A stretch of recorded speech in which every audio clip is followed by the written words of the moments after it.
إن الذي فرض عليك القرآن لرادك إلى معاد.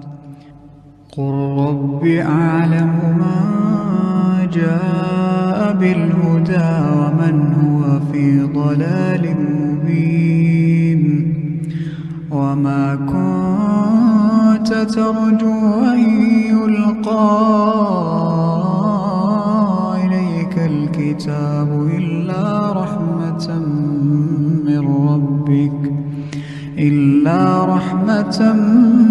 من ربك فلا تكونن ظهيرا للكافرين.